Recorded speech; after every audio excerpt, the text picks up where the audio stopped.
हार्दिक पांड्या और केएल राहुल की मुश्किलें अब बहुत बुरी तरीके से बढ़ चुकी है क्योंकि बीसीसीआई की कमिटी ऑफ एडवाइजर ने दोनों ही खिलाड़ियों के ऊपर सस्पेंशन लगा दिया है। मतलब अब दोनों ही खिलाड़ी टेम्पररी रूप से जो सस्पेंशन लगा है उसके अंडर में भारत की तरफ से ना ही इंटरनेशनल क्रिकेट खेल पाएंगे और ना ही डोमेस्टिक क्रिकेट कहीं भी भारत में खेल पाएंगे। आज इस वीडियो में दोस्तों मैं आपको बताने वाला हूं कि आगे क्या होने वाला है, अब कब इसकी अगली रिपोर्ट आने वाली है, क्या ये आईपीएल में खेलेंगे नहीं खेलेंगे, किस तरह से इन पर कार्रवाई हो सकती है, ये सब आज इस वीडियो में मैं डिटेल में एक एक चीज पॉइंट आउट करके बताऊंगा। एंड तक जरूर देखिए और दोस्तों इसी तरह की और वीडियोस लगातार पाते रहने के लिए प्लीज प्लीज प्लीज वीडियो को लाइक जरूर कर दीजिए, लाइक के बटन को हिट कीजिए और चैनल को सब्सक्राइब नहीं किया है तो डिटेल्स वीडियोस के लिए क्रिकेट से जुड़ी हुई चैनल को सब्सक्राइब करिए और बेल आइकन को भी जरूर दबाइए। दरअसल दोस्तों अब अभी तक के हम मैटर की बात करें तो बीसीसीआई ने इन पर टेम्परेरी सस्पेंशन लगा दिया है। यह सस्पेंशन लीगल एडवाइस लेने के बाद लगाया गया है। मतलब लीगल एडवाइस ली थी बीसीसीआई के सीईओ ने, वकीलों से पूछताछ की थी, बीसीसीआई के कॉन्स्टिट्यूशन के आधार पर ही इन पर सस्पेंशन लगाया गया है।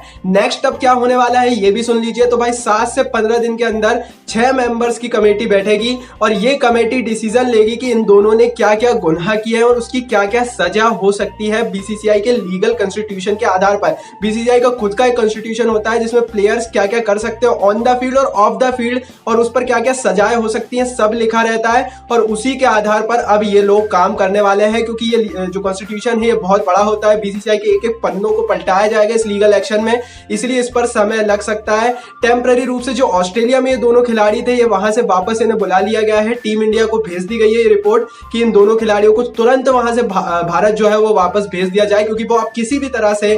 करंट स्थिति में इंडिया का बीसीसीआई का हिस्सा नहीं है। अब सबसे बड़ा सवाल कि क्या गुनाह है और क्या इनके साथ हो सकता है। तो अगर हम हार्दिक पांड्या की बात करें तो हार्दिक पांड्या की मुश्किलें सबसे ज्यादा है, केएल राहुल थोड़े से बच सकते हैं। हार्दिक पांड्या की मुश्किलें इसलिए इतनी ज्यादा बढ़ चुकी है क्योंकि इन्होंने वुमेन्स के खिलाफ जो है वो उस तरह की बयानबाजी की है, हैरेसमेंट तरह की बातें की है जो बीसीसीआई ने कहा है, रेसिस्ट जो है बयान दिए हैं, मतलब रंग भेदी टाइप के बयान दिए हैं, रंग के आधार पर डिस्क्रिमिनेशन किया है जो कि भारतीय संविधान के अनुसार बहुत बड़ा क्राइम हो सकता है। इन्होंने पार्टी की बात की है जो कि बीसीसीआई के कॉन्ट्रैक्ट के खिलाफ है कि ये रात को 5-5 बजे तक पार्टी करते थे सीरीज के दौरान, ये बीसीसीआई के कॉन्स्टिट्यूशन के खिलाफ है। तो हार्दिक पांड्या की मुश्किलें तो बहुत ज्यादा बढ़ेंगी और अगर इन पर लीगल एक्शन लिया जाता है तो इन पर बैन लग सकता है और अगर इन पर 2 से 3 महीनों का बैन लगाया जाता है जो कि शायद लग सकता है, अब बीसीसीआई क्या होगा ये तो बाद में पता है, फ्यूचर में पता लगेगा। 2 से 3 महीनों का अगर इन पर बैन लगाया जाता है तो आईपीएल भी मुश्किल में पड़ जाएगा और अकॉर्डिंग टू द रूल्स ये आईपीएल हार्दिक पांड्या नहीं खेल पाएंगे।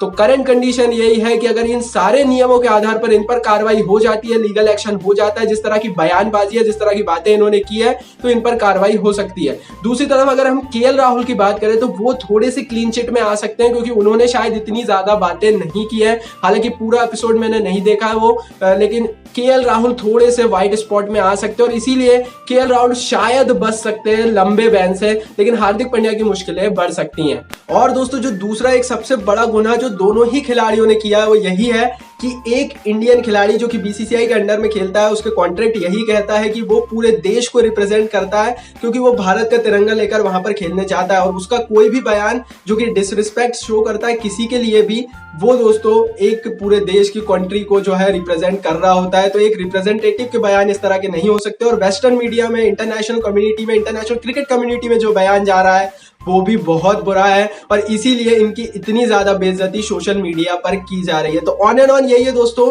कि आज से मेरे हिसाब से 3-4 दिन बाद सारी स्थिति क्लियर अप होने लगेगी और शायद इन पर आईपीएल का बैन लग सकता है। अब क्या होगा ये तो आपको हमारी वीडियोस के माध्यम से पता लग ही जाएगा। उसके लिए आपको चैनल को सब्सक्राइब कर देना, इस वीडियो को लाइक कर दीजिए, शेयर कर दीजिए अपने दोस्तों के साथ, चैनल को सब्सक्राइब कर बेल आइकन को दबा दीजिए क्योंकि नेक्स्ट रिपोर्ट जब भी निकल कर आएगी हमारे चैनल पर आपको मिल जाएगी।